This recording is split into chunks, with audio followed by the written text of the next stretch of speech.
Dengan sungguh-sungguh aku katakan kepadamu bahwa semuanya adalah mungkin bagi mereka yang punya keutamaan-keutamaan demikian.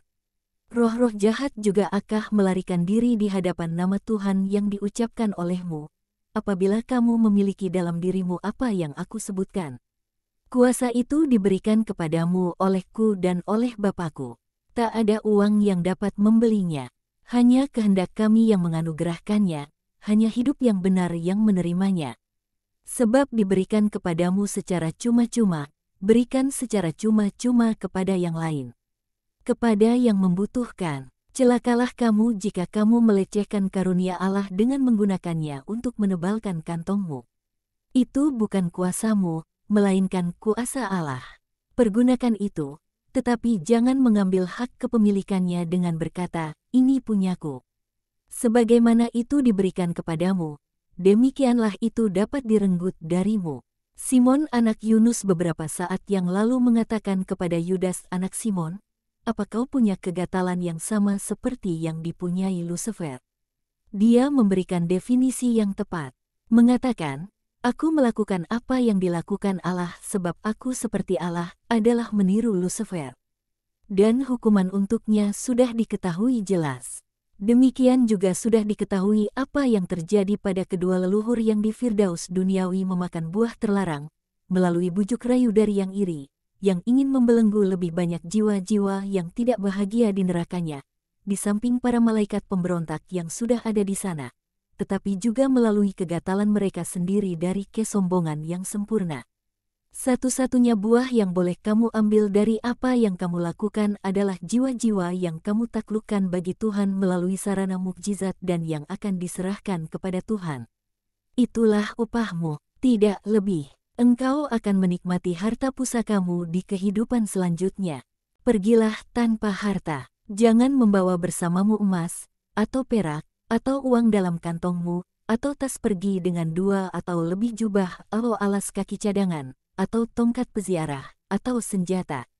Sebab untuk sementara ini kunjungan apostolikmu adalah kunjungan singkat dan setiap malam Sabat kita akan bertemu dan kamu akan bisa menukar pakaianmu yang berkeringat tanpa harus membawa pakaian cadangan bersamamu. Tongkat tidak diperlukan sebab adalah lebih menyenangkan berjalan tanpa tongkat. Dan apa yang berguna di perbukitan dan dataran berbeda dari apa yang berguna di padang gurun dan di pegunungan tinggi. Senjata tidak diperlukan. Senjata berguna bagi orang-orang yang tidak mengerti apa itu kemiskinan suci atau pengampunan ilahi. Kamu tidak punya harta yang perlu dilindungi dan dipertahankan dari para perampok. Satu-satunya perampok yang perlu kamu takuti adalah setan. Dan dia dikalahkan oleh ketekunan dan doa, bukan dengan pedang dan belati. Ampuni mereka yang bersalah padamu.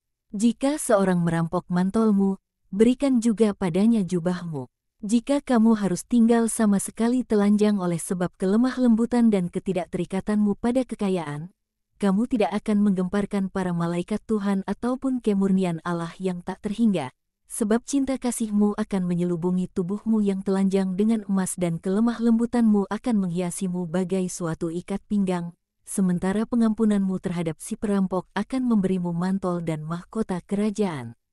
Kamu, oleh karenanya, akan berpakaian lebih indah dari seorang raja, bukan dengan pakaian yang dapat rusak, melainkan dengan material yang abadi. Jangan khawatir mengenai makananmu. Kamu akan selalu punya apa yang sesuai bagi kondisimu dan pelayananmu, sebab seorang pekerja selalu patut akan makanan yang ditawarkan kepadanya. Dan jika manusia tidak menyediakan bagi si pekerja, maka Allah yang akan menyediakannya. Aku sudah membuktikan kepadamu bahwa untuk hidup dan mewartakan tidak perlu mengisi perutmu penuh dengan makanan. Itu berlaku untuk hewan-hewan najis yang tujuannya dalam hidup adalah bertumbuh gemuk dan lalu dibantai guna menggemukkan manusia. Tetapi kamu harus menggemukkan jiwamu sendiri dan jiwa orang-orang lain dengan makanan kebijaksanaan. Dan kebijaksanaan disingkapkan kepada benak yang tidak menjadi tumpul oleh minum dan kepada hati yang dihidupi oleh makanan adikorati. Kamu tidak pernah seprima seperti sesudah retret di gunung.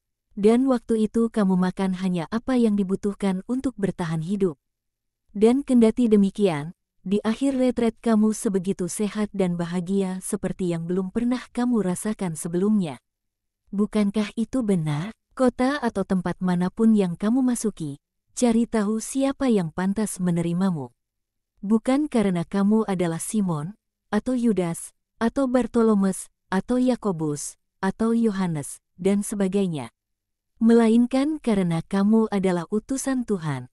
Bahkan jika kamu dulu adalah sampah masyarakat, atau pembunuh, pencuri, pemungut cukai, tetapi sekarang kamu sudah bertobat dan melayani aku, kamu pantas akan penghormatan sebab kamu adalah utusanku. Aku akan mengatakan lebih jauh. Aku katakan, celakalah kamu jika secara lahiriah kamu seperti utusanku, sementara secara batiniah kamu adalah abdi hina si setan. Celakalah kamu, neraka akan terlalu kecil dibandingkan apa yang pantas bagi penipuanmu. Tetapi bahkan jika kamu adalah utusan Tuhan di depan orang banyak, dan sekaligus didesas-desuskan sebagai sampah masyarakat, atau pemungut cukai, pencuri, pembunuh, dan orang dalam hati mereka mencurigai atau nyaris yakin akan hal itu, kamu akan masih berhak atas penghormatan, sebab kamu adalah utusanku. Mata manusia harus melihat melampaui sarananya, dan melihat sang utusan dan tujuan akhirnya, yakni bahwa Allah dan karyanya melampaui sarana-sarana yang terlalu sering dianggap tidak layak. Hanya dalam kasus dosa berat, dengan melukai iman dalam hati orang, aku untuk sementara ini, dan para penerusku di masa mendatang, akan memastikan bahwa bagian yang rusak itu dipotong. Sebab adalah tidak sah bahwa jiwa orang-orang percaya harus binasa melalui seorang imam setani. Tidak akan pernah sah, demi menyembunyikan luka-luka yang mempengaruhi tubuh apostolik, membiarkan bagian yang gangren, sama dengan pembusukan daging yang terjadi pada bagian tubuh yang tidak lagi dialiri darah, itu bertahan di dalamnya. Sebab aspeknya yang menjijikkan akan menghalau orang pergi dan bau busuk setaninya beracun. Jadi kamu akan mendapatkan yang mana adalah keluarga yang paling benar, yakni di mana para perempuannya tahu bagaimana hidup menurut batas dan moralnya murni. Dan kamu akan memasuki rumah itu dan tinggal di sana hingga kamu meninggalkan tempat itu.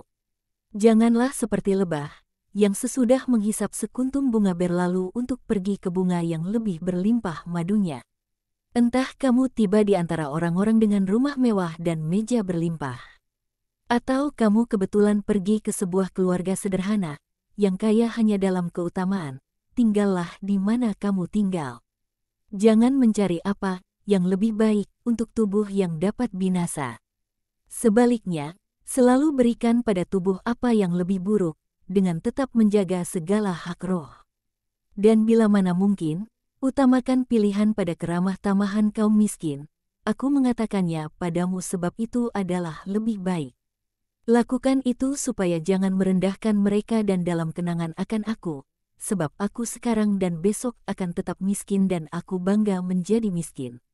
Dan juga sebab sangat sering yang miskin lebih baik dari yang kaya. Kamu akan selalu mendapati orang-orang miskin yang benar, tetapi hanya jarang kamu akan mendapati seorang kaya tanpa celah. Kamu tidak punya alasan mengatakan, aku mendapati kebaikan hanya di antara yang kaya, demi membenarkan keinginanmu yang besar mendapatkan kesejahteraan.